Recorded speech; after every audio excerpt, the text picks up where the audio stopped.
राजद प्रवक्ता शक्ति यादव ने प्रयागराज में शंकराचार्य उनके शिष्यों के साथ हुए व्यवहार मामले को लेकर भाजपा पर हमला बोला है।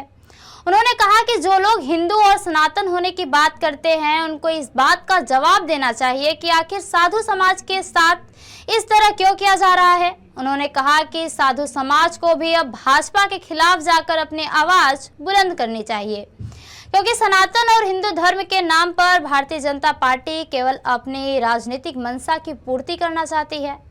उनको हिंदू और सनातन से कोई लेना देना नहीं है। और आगे उन्होंने कहा कि राजद प्रवक्ता शक्ति यादव ने प्रयागराज में शंकराचार्य और उनके शिष्यों के साथ हुए व्यवहार मामले को लेकर भाजपा पर हमला बोला। उन्होंने कहा कि जो लोग हिंदू और सनातन होने की बात करते हैं उनको इस बात का जवाब देना चाहिए कि आखिर साधु समाज के साथ इस तरह क्यों किया जा रहा है। कितनी वशीभूत हो गई है जब साधु संतों को भी बकस नहीं रही है। पर्व स्नान के लिए गए शंकराचार्य को जिस तरह से उनके शिष्यों पर लाठी मारी गई, चोटे पकड़े गए, घसीटे गए,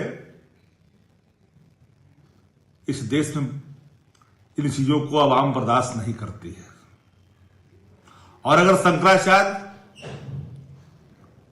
इन पर आरोप लगाए, इनके अधिकारी पे आरोप लगाए, तब इन्हीं से प्रमाण पत्र खोज रहा है कि अब शंकराचार्य हो कि नहीं हो। इस देश में जब भी कोई सवाल करता भारतीय जनता पार्टी से तो प्रमाण खोजते भाजपा।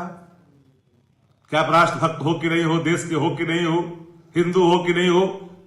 सनातन और हिंदू विरोधी आचरण भारतीय जनता पार्टी के अंदर कुट-कुट करके भरा है। वो दिखावे के लिए, जय श्री राम के नारे इनके दिखावे हैं।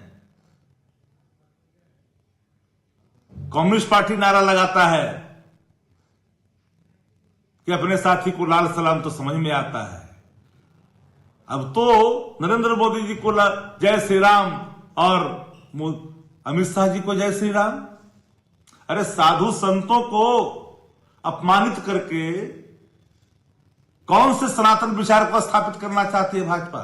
हम तो पूरे देश भर के साधु संतों से कहना चाहते हैं कि भाई सनातन विचार, सनातन कर्तव्य, सनातन आचरण की स्थापना के लिए भारतीय जनता पार्टी के खिलाफ आपको आना पड़ेगा, वरना सनातन धर्मों को वो समाप्त कर देंगे।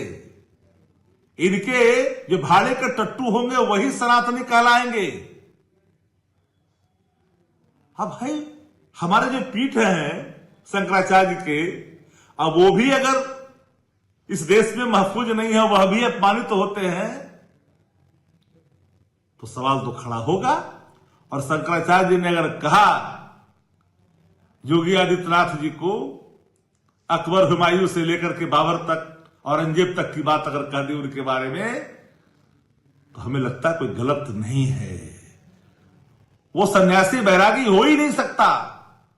जो व्यक्ति साधु संतों पर प्रहार करता हो, अपमानित करता हो, पर्व स्नान पर क्यों रोक रहे हो भाई। अब सनातन विचार आपके हैं, आपके अंदर रावण की विचारधारा है। भारतीय जनता पार्टी के अंदर राम की विचारधारा नहीं है।